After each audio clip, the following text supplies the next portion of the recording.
little while ago, I put out a call to a bunch of people I know, my friends. I let them give me one movie with the guarantee I will watch and review it for them. I got some all-time classics, personal favorites, and some movies that made me reconsider my friendships with certain individuals. Most of my videos tend to have something more concrete tying them together, but not this one. We're kinda gonna jump all over the place with movies other people love. Buckle up, it's gonna be a fun time. The first film is Black Death, recommended to me by Greta. She has a letterbox linked in the description, and I'll be linking all the stuff in the description for people who have stuff that you would want to check out in this movie and their letterboxes, and some YouTubes in there. Set in 1348, while England is being ravaged by the Black Plague, monk Osmond is looking for a sign from God to leave his church, and is brought on a mission as a guide for a religious army to a village untouched by the plague, believed to be led by a necromancer, Langjiva. And you know she's evil because she's a woman with her own thoughts. Once there, the soldiers are drugged and captured. They are tortured to death for their religious views, and trying to force those views onto the town people. Osmond accidentally murders his girlfriend, and the soldiers bring the plague to the town. They never end up capturing Langjiva, and Osmond ends up returning home to his church on a mission to find and kill her. This has the vibe of a movie I don't fully love or have ever really liked, the medieval, slightly spooky and supernatural moral panic type movie. Then it went even further into religion, which can definitely lose me. I think a lot of movies manage to present religion as more complicated than it is while also dumbing it down and not exploring it enough. I simply believe the institution and church as a whole are awful, they're morally corrupt, but I find it very hard to blame the individuals involved, unless they go to the extremes of murdering women like in this movie. The movie did manage to sort of thread a needle about religion for some of its runtime. For a period of its runtime, it went hard on the idea that this religious group was not supposed to be here. I liked what it was presenting, the crimes against humanity that people excuse in the name of religion, and that it shows the people fighting against it. There were some interesting ideas presented in here about the selfishness and privilege built into these religious soldiers. The movie wasn't taking a side, and I liked that. I love when a movie presents you two sides and lets you come to your own thoughts, draw your own conclusions. At the very end, the movie did draw its own conclusion though, and I came to a different one than Black Death, due to my long-standing disdain for any form of organized religion. I thought the movie was doing a solid job of subtly presenting the different sides of the argument. Then the end hits, and the main character we have been seeing go on the journey doubles down and goes full religious nutjob, which is presented as morally virtuous. He feels vindicated in his hunting and murdering of women, in bringing the plague to this town. There is no challenge or change to Osmond at the end. It ruins all the good stuff the movie was doing with the other religious characters and their flaws. Movies can have bad outcomes and not agree with that outcome. Black Death could have shown us Osmond as a corrupted individual, but it agrees with his commitment to God as a way to save him. The movie felt like someone with religious guilt trying to work that out, but they weren't willing to abandon their faith, so it just ends up with these icky feelings, and everything is messier than when we started. They are so close to realizing the whole system is bad and abusive, but that is a world-changing realization, and it's very hard to come to one the movie or the people making it doesn't seem to get. Years of propaganda and reinforcement teach people to crave religion and fit in, unlike the town in this movie. As I thought about this movie more, it just gets worse and worse for me. In the real world, religion teaches people to obey authority and respect the norm. Anyone different from the way God intended is targeted and harassed. Normalizes thinking that you as an individual are powerless to affect the world, so don't bother trying. Stay passive and God will love and help you. The movie deals with these subjects, shows you a town with freedom and self-expression, but says they are the bad guys. I hate that conclusion with a passion. In the grand scheme of things, this movie is not having a huge impact on the world, but it represents some of the most dangerous ideas that come from religion. In my original review, I said this doesn't ruin the movie for me, and it was fine. But the more I think about it, it does ruin the movie. Everything other than the big moral conclusion evens out to a solid movie. I find the dialogue a little tiring, the drabness boring, but this applies to all these medieval period pieces. It's just a vibe I don't enjoy. I can add a baseline admire commitment to recreating the era, but that doesn't make the movie watching experience any better. The best part is the acting, especially Karis Van Houten. Amazing work. Greta, who recommended this, also hates it, so at least I didn't disappoint someone else. If anything, I was higher on it shortly after watching it, so I probably disappointed her in not hating it enough.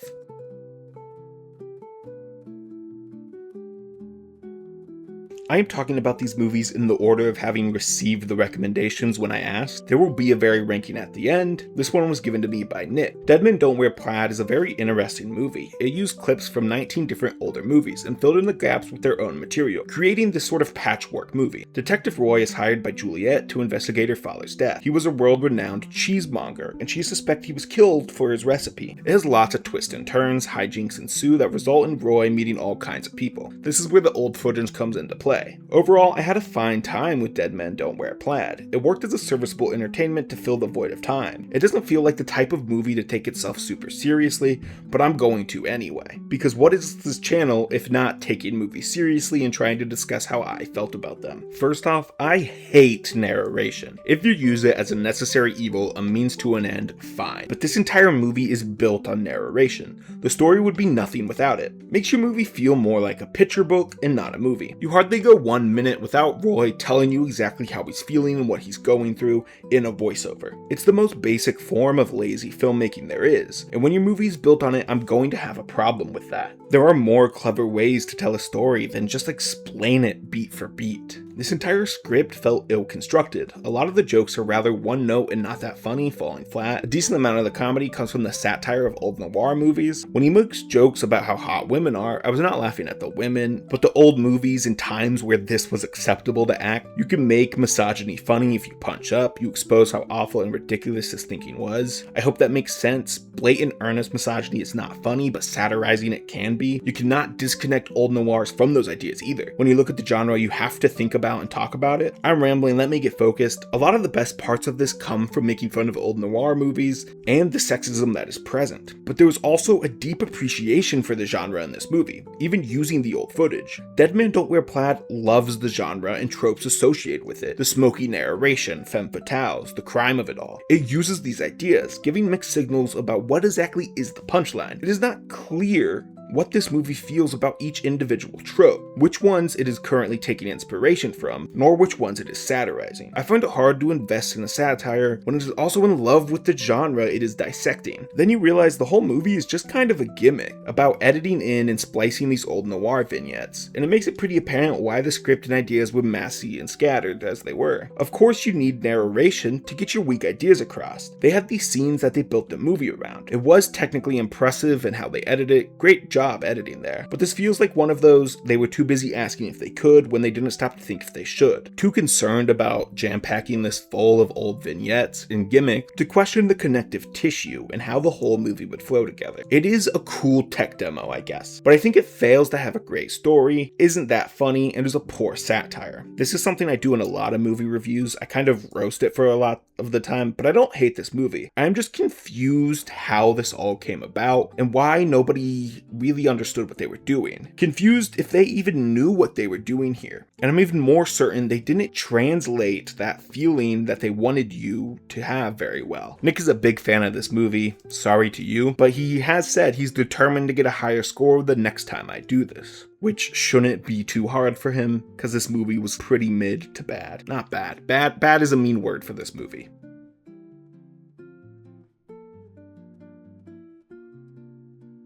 Rat Race was recommended by my friend Matthew Gibbs. He has a YouTube channel, Gibbs Games, where he hosts a show called Zoom Traders. But more importantly, because I'm involved in this one, every Tuesday he has a Blood on the Clock Tower stream, a social deduction game, kind of like Werewolf if you know what that is. And I appear on these streams pretty frequently, having some fun and playing some games. The Gibbs Games channel is linked in the description. Come watch us have fun live on these Tuesdays, hop in the chat, it's a great time. The streams are higher quality than what I'm about to show you and what I was able to download, but here's a quick highlight reel from a recent game I had a lot of fun with. Thoughts? That was awesome. I'm just living and dying by my Mine's a picks. minion. I protected Dawson and Nick. Oh, no, we're not. Yeah. What? Happy beer bonging. Well, this is gonna be a spicy ending. No Yeah, I matter mean, what. I don't have to eat a raw egg, so, you know. Yeah, but you're in a drunk ping, Nick, from Venom. We have to yeah. show Venom is fucking... Somehow. Sober man? Yo, look. The question is, which one was I? Good has won this game. The woman. Oh. Ryne, why didn't you vote?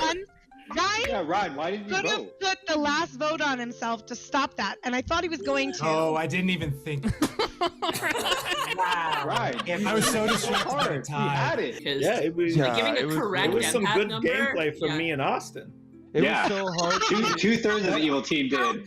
It was Incredible great. work that I game. distracted everybody for so long, and Including I messed yourself. up. Plug over. He's a great guy, but a dog shit movie taste on him. Rat Race is an ensemble film where a rich casino owner designs a game for his highest bidders. He finds 6 regular patrons and says he stored $2 million over 500 miles away, where the first person to get to the money keeps it. There are 2 sleazy, scheming brothers, an attorney, a businesswoman and her mother, a klepto Italian guy, hated football referee, and a man on vacation with his family who he promised he wouldn't be gambling. This is a very chaotic movie with tons of slapstick and crazy stuff happening. They crash planes, get attacked by a horde of women, hit by cars, fly in a hot air balloon, drive cars off cliffs. A cow is used as a weapon at one point during this. The money gets stolen and attached to said hot air balloon. The racers chase it to a Smash Mouth concert where they are pressured to donate the money to the charity that the show was being put on for. And the movie ends with all of them crowd surfing to All-Star, because why not? I promise I didn't come in trying to hate on these movies. I'm just particular about my movies and what I like. I try and understand when others dislike a movie I love, so I hope these people understand there are just differences in film opinions. And if you think the video has been mostly negative up until this point, it will get better after this one. One of the main reasons I did this project was to practice reviewing movies I didn't seek out. But how does one even properly review Rat Race? I guess I'll give it a try. Did I hate my time with this movie? No. Did I laugh out loud a single time? Also no. There were scenes I can acknowledge as funny, but not funny enough to hit deep and make me laugh. Comedy ages weirder than any other genre, and I found myself bouncing off a lot of the popular comedies from the 2000s. I grew up on the internet and would a different style of comedy. Not going up on these just makes it hit differently and not as good for me. I'm not quite smart enough to dissect why, but my assumption is that comedy is just molded from a young age and that sticks with you as you grow up. That was my base assumption, but then I talked to a friend I went to school with and he loves this movie, so I don't know if I can boil it solely down to how comedy ages. The movie does feel dated. It ends on a Smash Mouth concert. There wasn't anything in here that aged horribly, but it aged weirdly. Movies just aren't like this anymore. Comedy isn't like this anymore. It felt weird and foreign to me. I also don't have a strong connection to anyone in this cast. I know most of them and have seen stuff with a lot of them in smaller roles, but I haven't seen anything I love from them. I really like Clueless, but Breckin Meyer is like 8th build and I have zero memory of him in that movie. I'm aware of Mr. Bean, but I've only seen him in small clips. Seth Green annoys me for some unexplainable reason. I can't really put my finger on why I don't like him. So I know of all these people pretty much, but I don't have that connection to them. I feel like if you really knew who these people were and appreciated them, it would be easier to get into and invest in this ensemble movie. As I said, there were some funny parts, solid comedy that I think if presented, shot, and delivered differently would have gotten loud laughs. The scene where the one girl goes from nice and bubbly to murderous in the blink of an eye was the movie at its best, in my opinion, the perfect kind of screwball. It's the closest I got to really enjoying the movie. The one dad accidentally taking his family to a Nazi museum and stealing Hitler's car should be funny. I think I was just beaten down by all the unfunny parts in this. And all this movie really has to offer is the comedy. The story is fine, I guess. It's more so there to get these characters from one shenanigan to the next, but what more do you expect from this type of movie? I did get some enjoyment out of Rat Race. It was nice to see it as a time capsule, but as entertainment or a movie, it doesn't check all the boxes for me.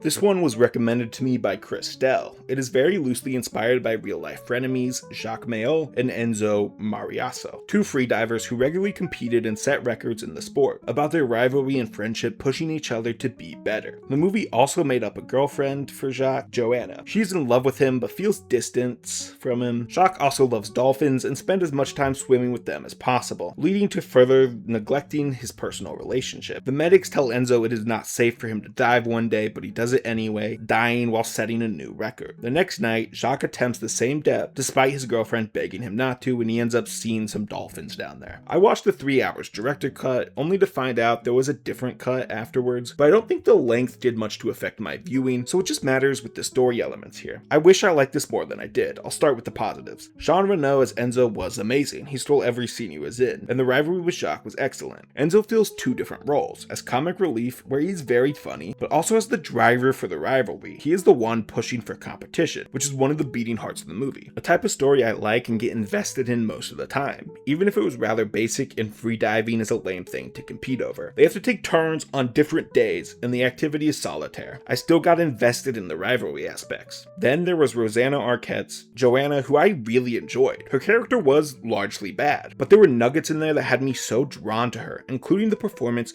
and goofy love feeling she had. I enjoy when movie characters have childlike crushes, and Joanna did. She commits crimes and gets fired for this guy she talked to for like 30 seconds. That's so dorky and romantic, I just love it. She spends so much time pining over Jacques, and I enjoy hopeless romantics who fall head over heels for someone. Her love just never went anywhere, or was that reciprocated, so her character falls flat in the end. My problems with the movie start and mostly end with Jean-Marc Barr's Jacques Mayol, the main character of the movie. He was very two-dimensional and didn't care about what was going on in the movie. He only ever entertained Enzo's rivalry for Enzo's sake. Jacques never felt the need to prove himself, wasn't in it for the competition. He just competed because he could and it made Jacques happy, not because he wanted to, rendering the entire storyline to feel less impactful when only one half of the rivalry cares about it. Then Jacques was somehow even less invested in Joanna. There was zero chemistry between the two of them and it drove me nuts, because Rosanna Arquette was doing everything in her power to lift this up into having a good chemistry. So what did this guy care about if it wasn't the two main plot points of the movies? Dolphins. At every impactful moment of the movie, he would not go to other people and enjoy his time with them, but he'd go swimming with dolphins. You just had sex with the woman you love. You might think you should go to bed, enjoy the moment. But no, he dragged her to the beach and swam with dolphins all night. For hours he swam with dolphins while this woman just sat on the beach. His relationship with these dolphins, not even just like specific dolphins, all dolphins,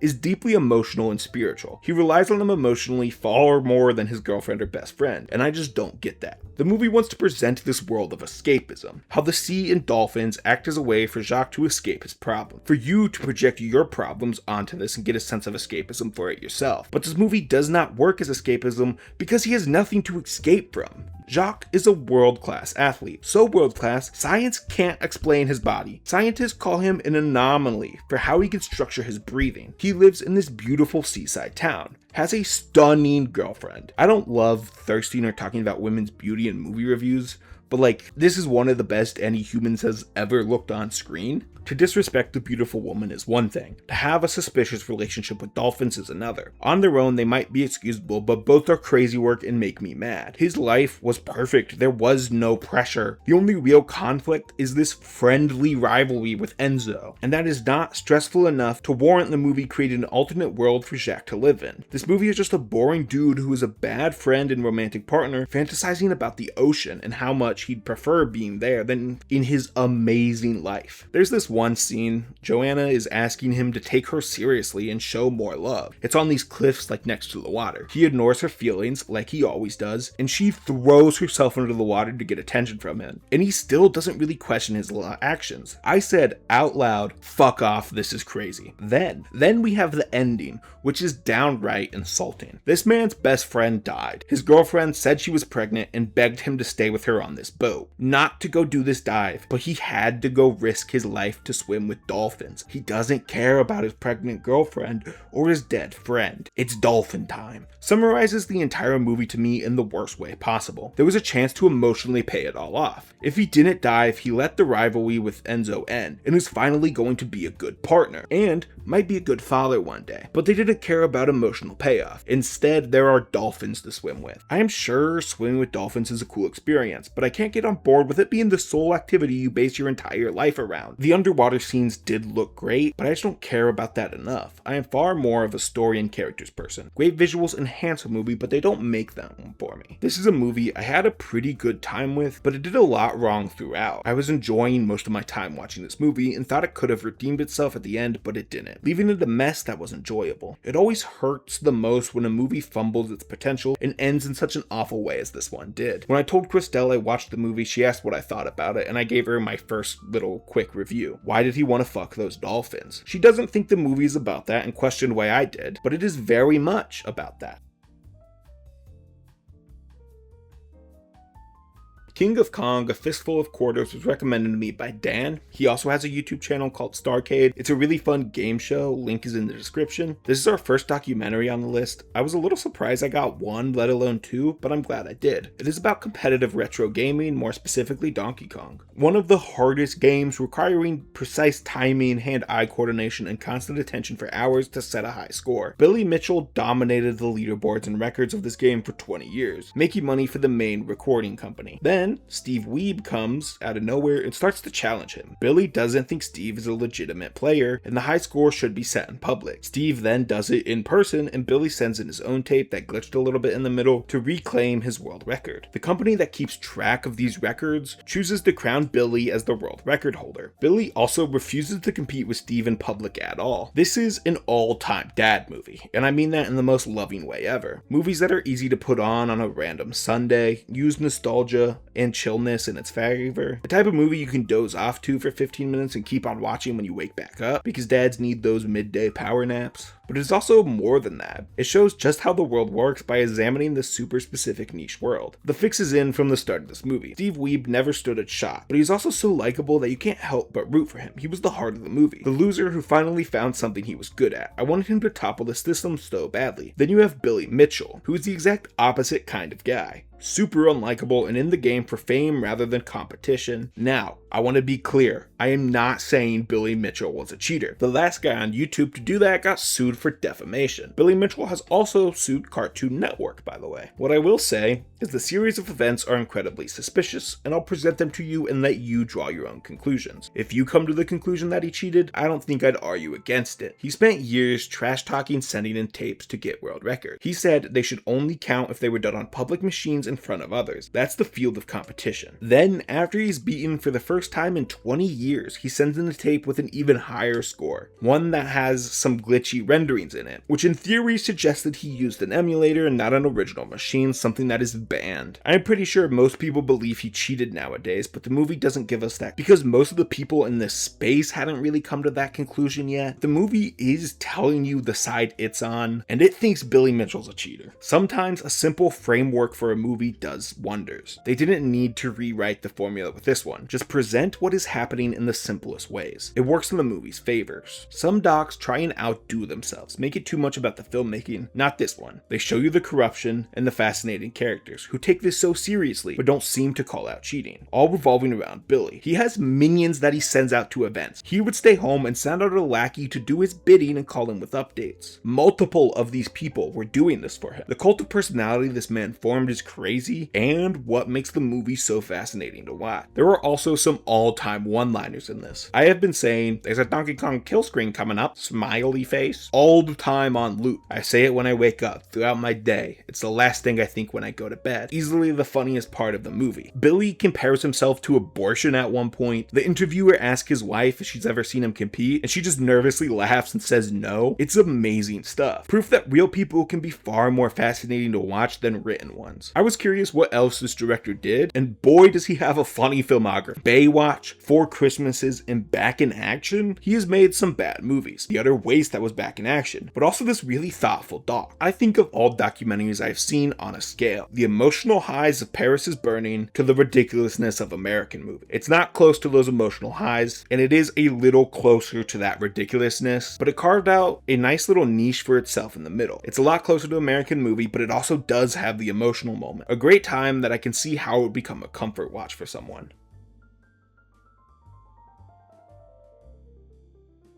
Y Tu Mama Tambien was recommended by Sky, and this was the first movie I considered rejecting, not because I didn't want to watch it, but because I had this penciled in for my Criterion challenge later in the year, but who cares about that, so I let it in. This is also the first of two Alfonso Cuarón movies on the list. It is about two recent high school graduates, Julio and Tenoch. They meet family friend Luisa, a grown adult who they both have crushes on. They invite her on a road trip, but she denies. However, after finding out her husband has cheated on her, she agrees to go with them, and ends up hooking up with one of them and then the other one. The two boys fight, and she threatens to leave. They get to this beach and have a nice time drinking and dancing together. The three of them have a little challengers moment, if you know what I mean. The two boys return home alone, and don't talk for a couple years before catching up. They discuss that Luisa died of cancer a month after their trip. Based solely on reputation, I expected this to hit deeper than it did. It's still a great movie overall. And I think a lot of that comes down to the fact that I didn't understand the trip was for Louisa while watching. I didn't pick up she was close to dying, which makes it hit harder in retrospect. Upon first glance, this was the typical coming-of-age movie with two immature kids and their older mentor, just with some erotic tones thrown in. But it is so much more than that. Louisa is the heart of the movie here, showing how you take control of your life and happiness. It is beautiful to see her appreciate the world around her. It makes her desperate lows hit all that harder. The boys can fight and make up. They have the time for that, but she doesn't. This realization only came at the end of the movie. I thought the scenes of her sobbing were because she was cheated on, not that her entire world fell apart while her body was killing her. I am wondering how this movie would make me feel on a rewatch, knowing what is going through her head and how much this means to her, rather than it just being something I connected the dots with afterwards. Maribel Verdú was fantastic in the role and sold every emotion. She's the heart of this thing. Then I'm a little mixed on the boys' relationship. For the most of the runtime, the movie seems to be presenting their unbreakable bond. The idea that they have this list of rules is a facade, but the friendship and care for each other that lies underneath is not. They do care, even punching this up to the subtext of romantic feelings between the two. It is made clear that they care so deeply for each other, then they just break off and never talk after this. This works in expanding the themes about repressed feelings that the boys have, but not with Louisa and her freedom/themes, showing they never actually matured or came of age, leaving it feeling a little awkward at the end. There's a disconnect between the themes of Louisa and how the boys act. Potentially fun tangent, the headphones I use are kind of old and cheap and can mess up and stop the sound from time to time. This movie had a motif where it would cut the audio for a second or two before starting up some narration. Every time, without fail, I thought it was my headphones that were the problem, that I just bumped the cord. That's some diabolical audio mixing, making me think I went insane throughout half this movie. Y Tu Mamá Tambien definitely leaves you with a lot to chew on and think about. It's well paced and a solid time overall. I could see myself coming back to this one in a year's time and looking at it totally different on that second watch and liking it even more, but it's still a very solid movie that I liked.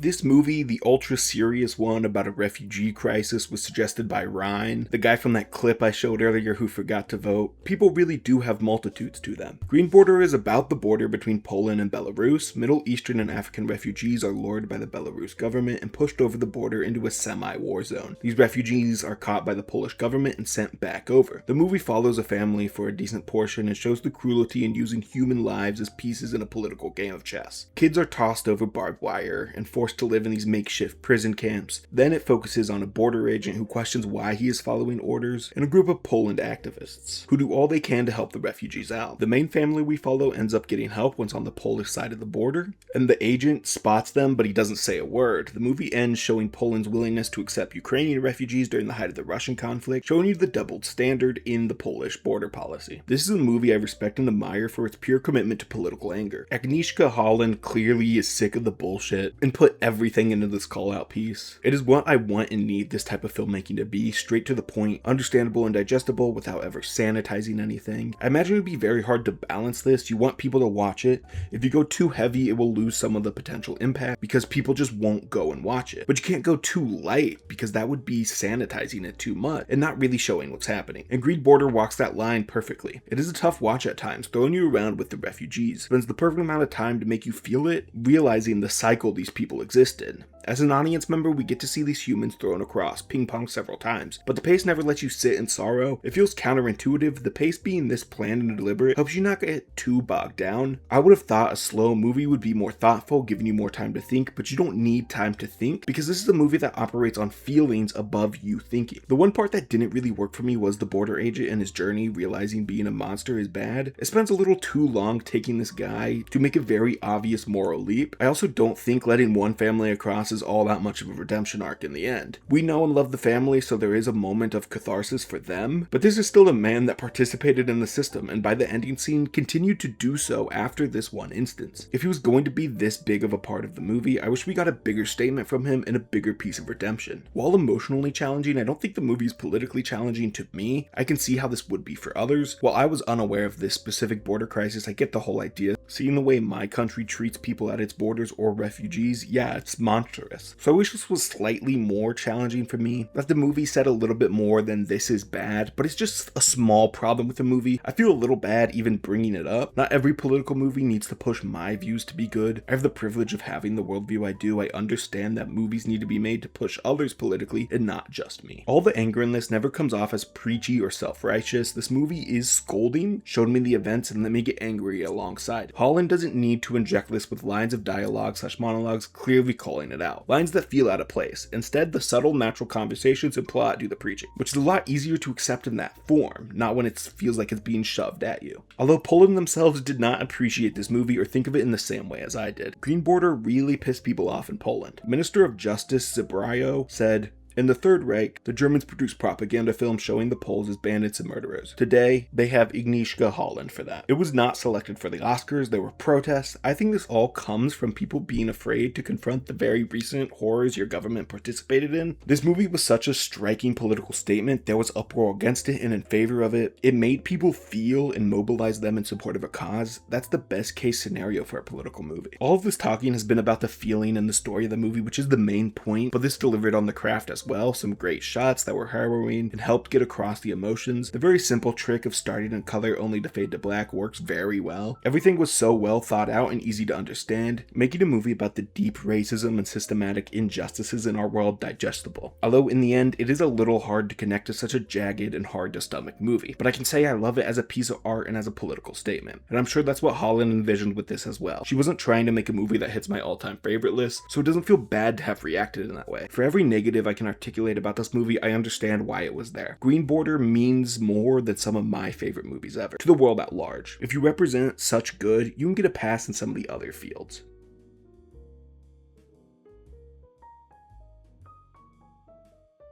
This was recommended by Sasha, saying it was his favorite movie of all time. So the pressure is on, I better like it. Dade is a hacker prodigy, crashing 1,000 computers and causing a 7-point drop in the New York Stock Exchange at just 11. He is banned from using computers until he turns 18, at which point he moves to New York with his mom and joins a friend group full of hackers at school. One of them disrupts the master plan of Eugene, who works at a security company and is a hacker himself, attempting to steal millions of dollars. There's a back and forth with the Secret Service getting involved and the kids wanting justice, but Dade stays out of it due to his record. Eugene plans to crash an oil tanker and steal $25 million.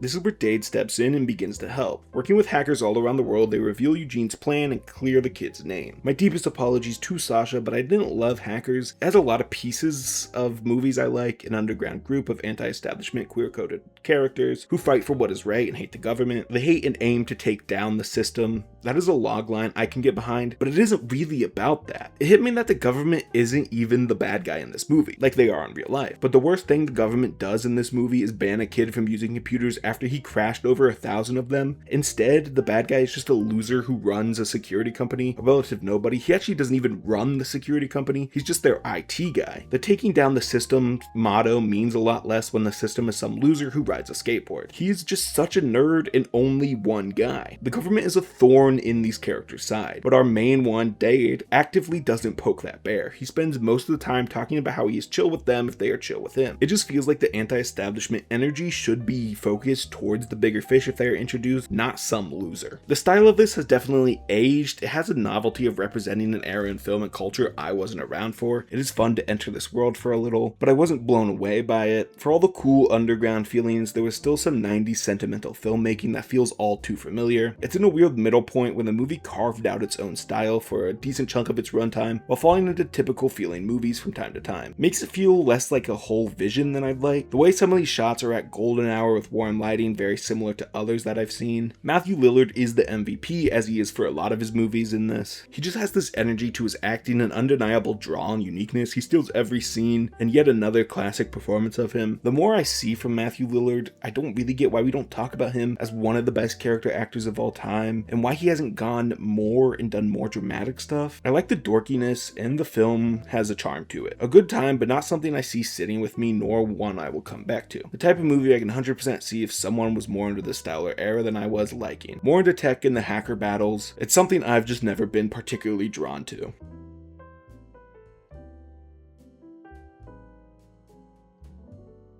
Marlene gave me a list of movies, citing them as film school homework, the first of which was Tokyo Story, so I went with it. I was never actively avoiding Ozu, knew I'd get around to his movies at some point, but this was the push I needed to dive all the way in. The movie is about an elderly couple, Shikichi and Tomi, who go to Tokyo to visit a daughter and son, and another widowed daughter-in-law. It is a slice of lifestyle movie where we follow them around. Their kids are pretty busy and can't spend the entire time with them. There are also lingering problems from how the children were treated when they were kids that led to them being a little distant, claiming the kids have changed. While in Tokyo, the couple really connected with their dead son's widow and some really cute parts. On the ride home, Tomi falls ill and everyone rushes to be by her side, but she passes. After that, they all leave. Only the widow remains. She's told she was nicer to the couple than their own children were. I can recognize what is happening in here, the overall themes of family drifting apart, but I don't connect or agree with it all that much. Especially in a minimalist movie that is meant to mirror real life, that stands out. This movie wants you to observe these characters and think about your own life. It might be my relatively young age and personal experience that has me feeling the way I do. A lot of this comes from the elderly couple and their perspective. They're upset that their kids have moved on and started their own lives. I hate when movies look at a relationship between a child and a parent and blame the child for what has happened. Tokyo Story shows you the current times, where these kids feel stressed and flustered by their parents, without going into any of the past. I do not believe most people just want to abandon their parents. I think naturally people want to stay connected. So if that relationship has soured, to feel sympathetic for the parents, I really need to dig into those details, which the movie just doesn't do. It presents them and their sadness, tells you it's the kids' fault. It's hard for me to feel sympathetic for the parents because they were the ones driving the connection. Their past mistakes led to this. The power dynamics for decades led to this. If we saw them being regretful of their own actions, that would be something else, but the movie does not touch that idea. We get to see Tsukichi drinking again, and the weight it has on his daughter, having to go back to those younger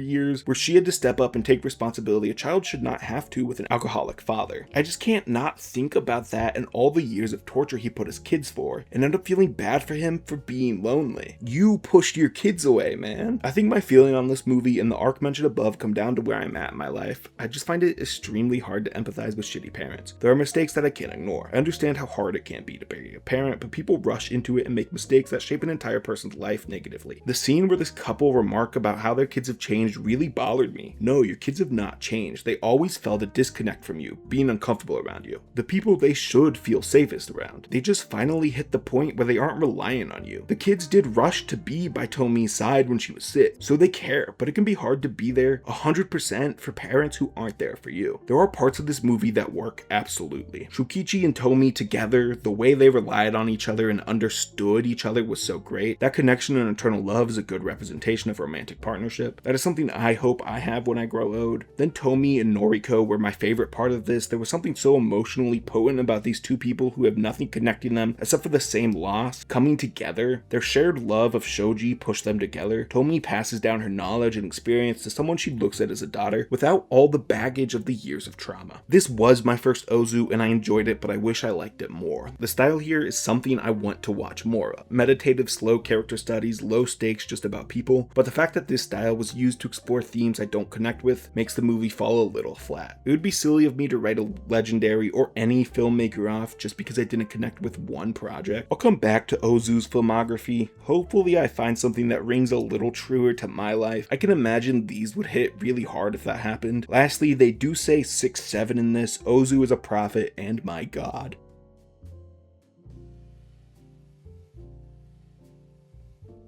After I spent that time roasting bad parents, let's talk about a great one. My lovely mother recommended I watch Seven. We used to have a bunch of DVDs way before I started watching movies properly, when I was a wee child, and one of them was Seven. I remember seeing it all the time as a kid. I always assumed it was one we just picked up somewhere random. One of the many DVDs that nobody cared about, because I've never heard anyone in my life talk about this movie. Then I asked people for movie recommendations and my mother gave me Seven. I guess there was a reason we had it. I pretty instantly assumed the movie was bad. Our film tastes don't line up all that perfectly, but I went in with an open mind. Two detectives are paired together. The old veteran on the brink of retirement, disillusioned by the system, William, and the younger hothead, David. They investigate a series of crimes in which the person is killed using one of the 7 deadly sins. The pair bond slightly due to David's pregnant wife, who doesn't tell David. The only 2 sins left are envy and wrath. John Doe, the man behind this all, shows up to the police station and turns himself in, but demands to take William and David to the final 2 victims. Doe reveals himself as the representation of envy, jealous of David's wife, and implies he killed Tracy. He encourages David to kill him and fulfill wrath, the final one. The famous what's in the box scene is here, and David does end up killing Doe. First, but least important, why is the name like that? S7N? How dumb does that sound? Very. I just don't get why, other than to make a more iconic poster, but you can have it on the poster and not actually name it that. It just makes it like a little bit harder to find in search algorithms, harder to type out. It's cute, but slightly annoying. This is a movie I'm finding particularly hard to grapple with. It feels like it retreads ground I have seen done before, about sin and violence, these mystery fillers. There are board games that tackle these themes about the 7 deadly sins. The Batman feels pretty similar, Shutter Island. I sit in a weird spot where 7 is what inspired these other properties, so I have seen a lot of the tricks this one has done by films and media that came out afterwards that I saw first. There's a lot of parallels between this and Memories of Murder, a movie I consider to be a masterpiece, and it overshadows 7. Dealing with these ideas in a more subtle way, that path was paved by 7, which did it very obviously. Also, I knew what was in the box and the ending of the movie. It takes a lot of the power out of it when there is no mystery here. That just came from me not living under a rock. The movie's biggest fault is that it did penetrate culture and generations. If I was able to experience this movie without knowing the ending or having seen these other movies, I'm sure it would have hit harder. The first 2/3 were a little slower than I like, especially when it just went nowhere, it felt like. This happened with Fincher's The Killer as well. I still didn't enjoy or connect with the journey, but the last 30 minutes of this is some of the most intense, thrilling filmmaking ever. I thoroughly enjoyed the end, even if I knew where it was going. It keeps you in the suspense while building the rage through David, him unable to overcome his emotions. It's a special part of the movie and what should be looked at and studied. The main trio all killed their roles at that end point and sold it. So 7N is a solid movie that was hampered by factors outside of its control and time. Not totally my style, but also a lot better than what I thought I was going to get from my mom. Children of Men was recommended by my Letterboxd mutual Adam Poucher, who has a YouTube channel and podcast, Deep Dive Film School. Great stuff over there, check it out, link is in the description. In the far future, humans have grown totally infertile. War and economic depression rages all over the world, but the UK has adopted a strict police state, where they round up any refugees, homeless, or people dismissive of the state and kill them. Theo used to be an activist, but stepped away after the death of his son. He's kidnapped by a revolutionary group led by his ex-wife. He gets paid to escort refugee Key. After his ex dies, Key reveals she is pregnant and needs help getting to a humanitarian outpost. Instincts kicked in and Theo does everything in his power, running from the government and the military group that they were just a part of who want to use the baby as a political pawn. They face near death throughout many times, but have the baby and are caught between a rebel group and the military, having an all-out war and firing into each other. The sight of the baby makes both sides cease fire to let the three go. Theo is wounded and dies as Key makes it to the rendezvous point safe. Some of these movies I have found hard to review because I needed to work to have anything of substance to say. But this one is different. It's hard to review because where do you even start? It's too big and dense, too good, and a lot of these points have been treaded before. Children of Men works on every considerable level. It has action, great action, one of the most thrilling movies I've ever seen, tense beyond belief, about individual greed along with systematic issues, politically and socially relevant, a movie about very real problems with a sense of dystopia fantasy. It is a movie that shows you some real lows, concentration camps, brutal killings in a world where people should be hopeless. It was disgusting but beautiful in a way that only film can be. Even through all of this, there is a sense of hope, the light that helps you through it. About human spirit and courage makes it so much more than a slog. When it comes down to it, people will try the best to get the world to a better place, even through all the fighting. This is a future dystopian movie and it is set in 2027. That's not okay. For there to be movies decades old where they looked at the future and predicted total carnage, and that will be happening next year. We aren't quite at the level of this movie, but we are rapidly approaching utter chaos, a global depression, and an authoritarian police state. Scary stuff. The filmmaking was of course top notch. This is the second Alfonso Cuarón movie, and this man shows he knows how to direct a movie. We still have the passive, thoughtful sections a la Et tu Mama Tambien. Gets real close with the characters unless you have a brief moment of quiet with them. Then it will hit you hard and go tense, the cinematography getting quicker, the movements more erratic. The two different styles clash up against each other, but they also blend. I have recently realized I don't like or feel connected to mockumentaries, which take some cues from normal documentaries, but this movie does the same thing. These long single takes on the ground filmmaking, but this feels so much more real than anything else I have seen. The movie is interested in putting you within it. The closeness of the filmmaking never feels cramped either. It's the perfect style here. Children of Men takes a corny premise and makes it a poignant look at hope persevering. People just stopped being able to give birth is a dorky idea, one that seems hard to invest in without some kind of reasoning, but they play this so straight down the line it never never comes off as dumb. Opening with the mood setter that the youngest person has died. The cast elevates those feelings, every actor sells this. Clive Owen and Claire Hope as the two leads just sell how big of a deal this pregnancy is and how desperate they are to make it to the point safely. It is an earth and reality altering experience. They can't be found out. The desperation is pulled off to perfection. The entire supporting cast gives enough to support and uplift those main two. They don't steal the show, but they shouldn't. Then towards the end, that ceasefire scene, oh my gosh. The movie built so much tension and stress around other people finding out about the pregnancy, how others would weaponize it for personal gain, for politics or money. Theo wanted to make sure this was used to save mankind, and at every turn, the worst the people showed themselves. Then just hearing the baby scream is world shaking, snapping people out of the gunfire and all. All the emotions come out and hope that there is light in the darkness, only for the fire to come back as soon as the baby is safe. It goes back to just how masterfully balanced this movie is. Children of Men knows how to make you feel what it wants, and whips you around to make you feel that way. I had an awful time with this movie, but that's the entire point of it. I believe there should be room in life for art that makes you feel miserable. When used intentionally, it can be a magical feeling, and this movie does just that. I did watch it about 2 weeks ago, and it hasn't sat with me quite as much as I thought it would. I haven't been naturally thinking about this one, but when I do force myself to think about it, all the good stuff comes flooding into my brain. It's just not the movie that forces its way in there. A stunning movie overall that I would recommend anyone go out of their way to watch.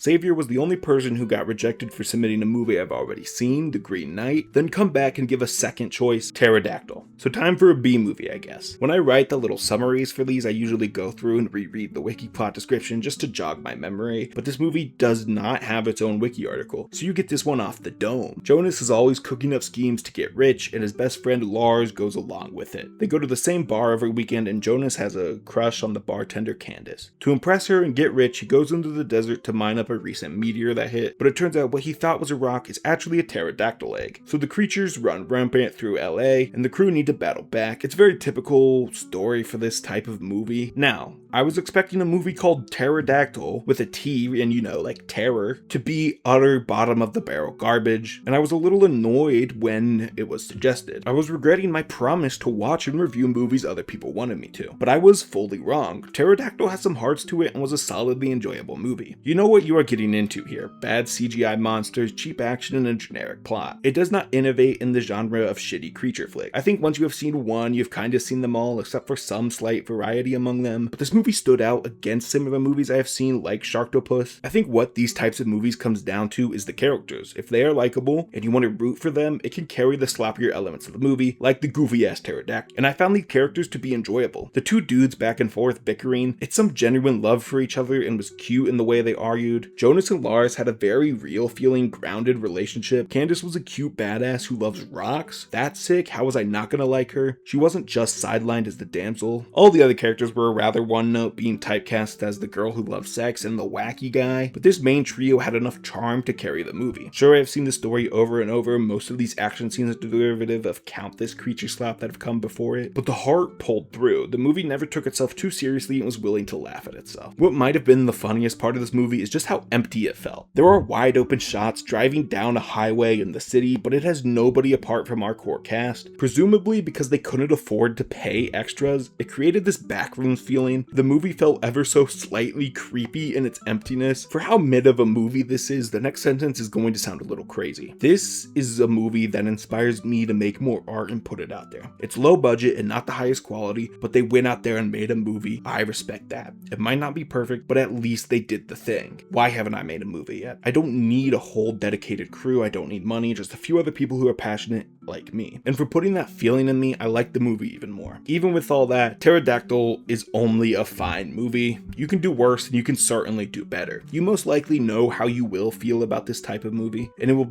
ring true for Terrordactly as well. I think there is room in my cinematic palette every once in a while for a shitty creature B movie, and this one properly filled that spot.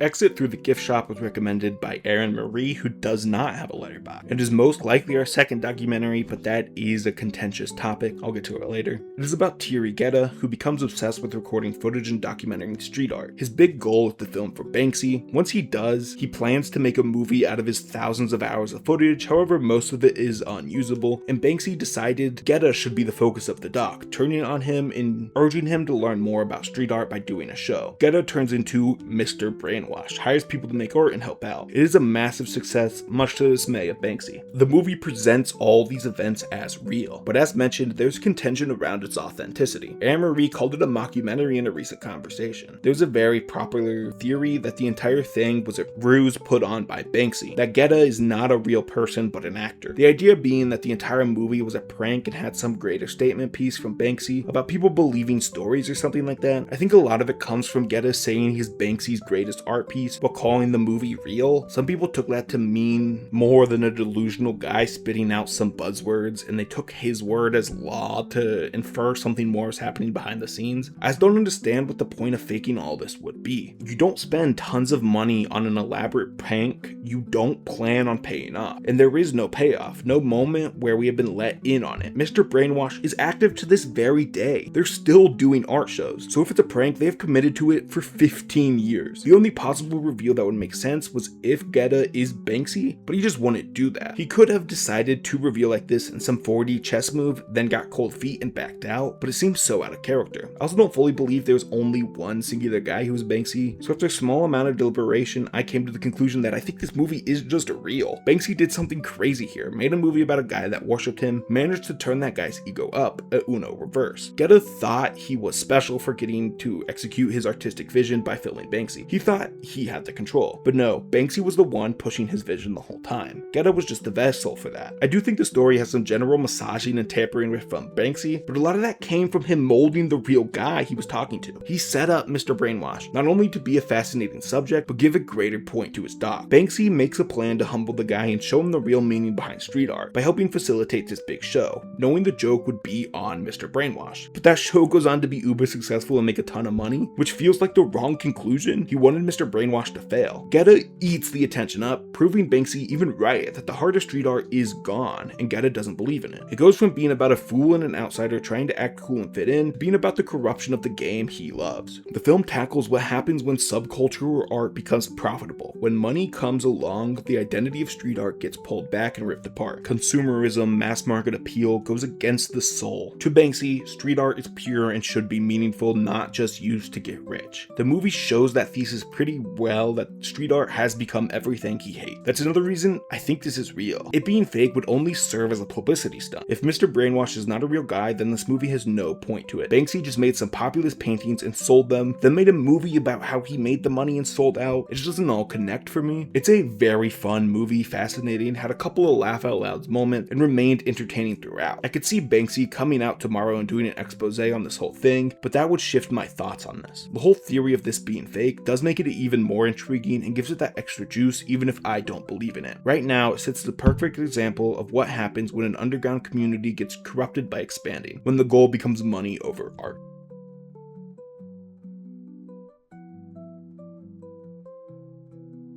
This one was recommended to me by Sarah, who has a letterbox link. Kathy is married to Peter, but often fantasizes about her high school crush as the one that got away, Tom. Her best friend Emily has yet to settle down and is in an unserious relationship with Elliot, a younger guy. They try to make things serious, but it just isn't clicking. Kathy convinces Emily to go and find Tom and sleep with him to see what it's like. When she returns saying he's an amazing lover, the two friendships devolve. They start getting into fights all the time. Emily is pregnant, tells Kathy Elliot is the father, but she's not going to tell him, so Kathy ends up telling Elliot, but it turns out the father is actually Tom. Kathy goes to tell Tom, but does so in a dress that means more than a simple conversation, all while Peter tries to figure out what's going on. It was a mess of drama. Kathy admits she has been daydreaming about her 15-year-old high school fling, and Peter just accepts that for some reason. Emily marries Elliot, who is actually the real father. She was just kind of lying and toying with Kathy. If you want to watch a bunch of hot people being hot and silly, then this is the movie for you. Harley Jane Kozak, Elizabeth McGovern, and Bill Pullman are all very attractive here. Pitt is also in the movie too, but I just don't really see him as all that dreamy. This is a movie that you know what you are going to get just by looking at the poster. 90s romance cheese,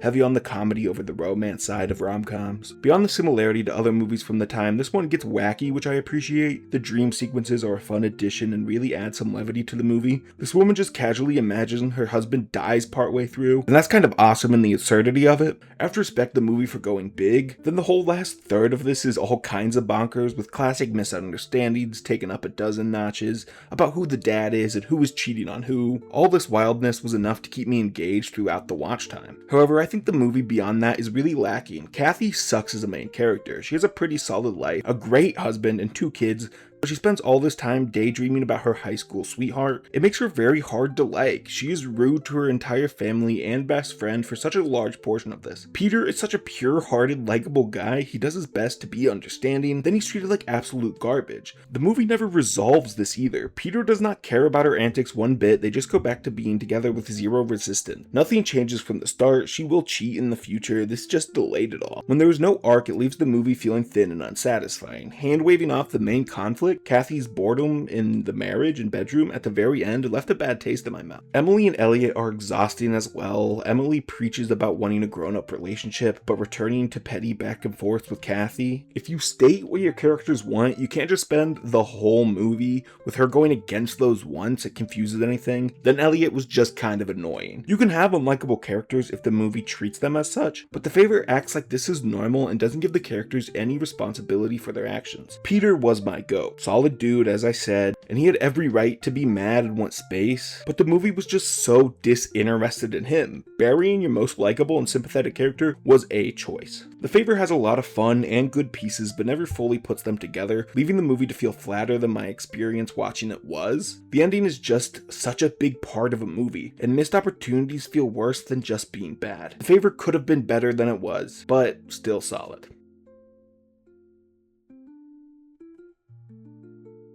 The final movie recommendation came from Oren, and it was this shit. From Justin to Kelley. Stuck-up waitress Kelley agrees to go on spring break with her friends. There she meets and falls in love with playboy Justin. Tons of early 2000s relationship drama happens. Kelley's friend thinks Kelley is too good for Justin, so tries getting between them pretty successfully at first. All they needed was like half a conversation and would have been solved, but movies are going to movie. They do end up clearing everything up and everyone is friends in the end. This is not the first movie on this list to end with a big friendly dance scene. I have always had a distaste for Kelly Clarkson that I've not examined up until now.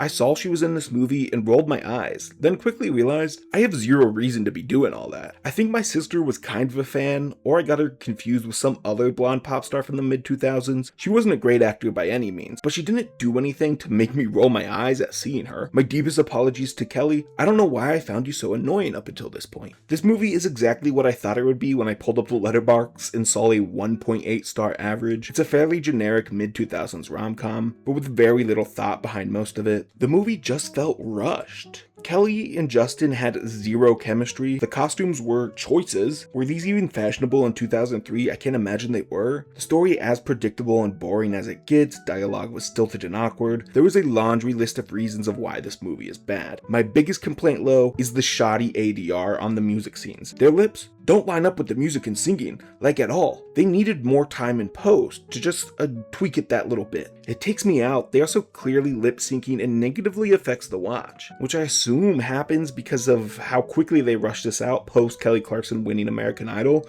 and you can feel it. It was cranked out for some cheap money. Nobody on screen seemed to be trying very hard. All the elements I have mentioned being bad is just a result of lazy, rushed filmmaking. So why was this as rushed? Well, when I watched this, I didn't know the full production story behind the movie, and my biggest thought was, who the hell is Justin? It's his real name, but I've never heard or seen this man in my life. Kelley, I know. Of course, we all know who Kelly Clarkson is, but why should I care about Justin? Well, Oren informed me that he was the runner-up to Kelley in American Idol Season 1. Such a cash grab, not only trying to launch a Kelly Clarkson movie career, but really capitalize on the wild success of American Idol. Also trying to make Justin a thing? Considering I don't know who he is, you can probably tell how well that went. What a dumb movie, rushing a shitty product to capitalize on early reality TV success. If American Idol debuted today, they would just throw these two on the traders and we wouldn't have gotten a bad movie about it. Okay, but what makes it good? There are some fun adjacent decent musical numbers in here, typical 2000s pop, which I kinda dig being a pop head. Then the color pops. I will not stop bringing this up until we make movies look this colorful and vibrant again. So basically, I will be talking about how great colorful movies look until I die. Finally, there is a hover boat duel in this. I'm afraid that's peak and it makes the movie peak. It is random and has no real effect or reason to be in the movie, but they duel with hovercraft. It's so sick. I will quickly forget about most of it, but the hovercraft duel will stick with me. As someone born only a few months before this movie came out, it was wild to revisit these times that I don't really have much of a grasp on. I know the general vibe and how movies feel, but it was too soon for me to remember. And early 2000s aren't old enough where everyone looks back super fondly yet. We're getting there, but with movies it generally isn't considered as fondly as the 90s or 60s are. Then it's wild seeing the technology. The phones are very funny to me. There was a moment I feel like the manifestation of old people saying kids these days just don't get it. Justin gets a text from Kelley. The text message is in the middle of the screen. Then at the bottom it says KLY. It took me quite some time to realize that this was the contact, like old arcade cabinets where you only put in 3 for a contact thing. My first thought was it's an old-fashioned way of saying KYS, which felt like a real tone switch for this movie. But no, it's just old technology and me being a spring chicken. The movie is pretty bad on a technical level and clearly a cash grab. I generally don't subscribe to the idea that a movie can be so bad it's good. If you enjoyed the movie, it was good. I just can't help but be fond of this wild freak of a movie. The stars took centuries to align. The Earth's crust bumped up against itself in the perfect way. Every speck of dust in the universe collided just perfectly to end up in the timeline where this movie exists. It's a monstrosity. It probably shouldn't exist, but I really enjoy that it does and that I got to watch it. I didn't enjoy watching it, but I enjoy that I got to watch it. Although I'm sure if a movie like this came out today, I'd hate it. I just can't find it in myself to hate it now, though. After a wonderful trip down movies other people love, I have to come to some kind of conclusion for this video and this project overall. I normally don't take movie recommendations from just anyone. I know my taste better than other people and that just makes sense.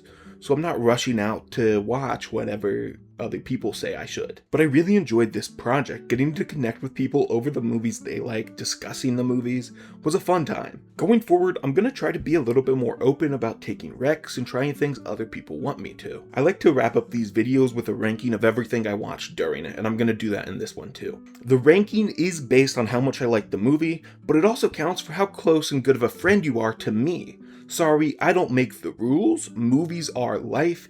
I can't be a friend with you if you have bad movie taste. 16th, Masked and Anonymous, recommended by Luke. 15th, Rat Race, recommended by Matthew. 14th, Dead Men Don't Wear Plaid, recommended by Nick. 13th, Black Death, recommended by Greta. 12th, From Justin to Kelley, recommended by Oren. 11th, The Favor, recommended by Sarah. 10th, Hackers, recommended by Sasha. 9, 7, recommended by Gretchen. 8, The Big Blue, recommended by Kristel. 7, Terrordactly, recommended by Xavier. 6, Tokyo Story, recommended by Marlene. 5th, The King of Kong, A Fistful of Quarters, recommended by Dan. 4th, Y2 Mama Tambien, recommended by Sky. 3, Exit Through the Gift Shop, recommended by Erin Marie. 2, Green Border, recommended by Ryne. 1, Children of Men, recommended by Adam. Are there any movies you think I should watch? I release videos most Mondays here. If you enjoyed, like and subscribe. It would really help me out. Check out all the links in the description. Stay around, and thanks for watching.